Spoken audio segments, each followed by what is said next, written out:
I'm Michael Jordan. My date is September 1st, 1984. That's when I signed my Nike contract. At that time, everybody that came out of college would sign a contract with the shoe company. In college, I wore Converse. My favorite shoes at that time were Adidas. I've never worn Nikes up to that point. Nike, as a very small, company battling the Goliaths of basketball, which were Adidas and Converse, they had a much greater need for Michael. And I told him, if you want to sign Michael Jordan, as a small upstart company like Nike, this is what it's going to take. That was the date that Michael Jordan signed what is most people consider the most successful endorsement contract in the history of professional sports.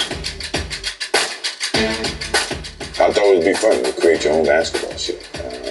That was probably the most exciting thing about the whole process.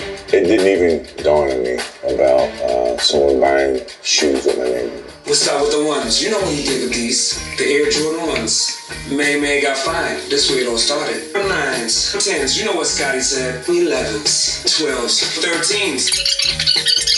And last but not least, you went on top with the Air Jordan 23s. Man, everybody wished they had a pair, but no, man. They wish they were you. The NBA back then, most people thought the league was too black to be commercially viable. The expectation when we signed the contract was that sometime between the third and fourth year, sometime between 1988 and 1989, that Nike would sell $3 million of Air Jordan. And at the end of the first year, they sold $130 million. I can remember just being little and saying, I want to be like Mike. Got the tongue out, shooting fadeaways, dunking, the shorts, Once you saw that logo, it was like, oh, man, this is tight. When I grow up, when I start playing basketball, I want to have my own shoe. I want to have my own logo and my own brand. Initially, I was a basketball player, and that's where, my focus was. The business aspect evolved based on what I was doing on the floor.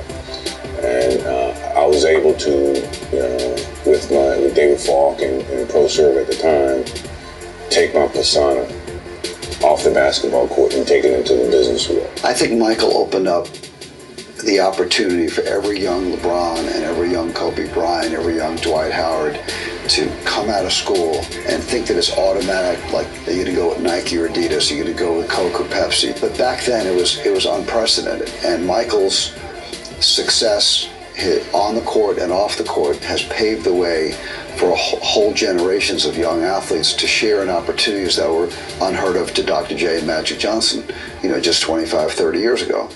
His brand was bigger than just basketball. He motivated people to just live better and be better. And that's the same thing that I try to do with my brand and my life. I imagine I inspired a lot of people, and I've gotten some great responses from today's athletes, yesterday's athletes, and even some tomorrow. So to me that's gratifying that I can affect someone's perspective about life, not just on the basketball court but in business as well.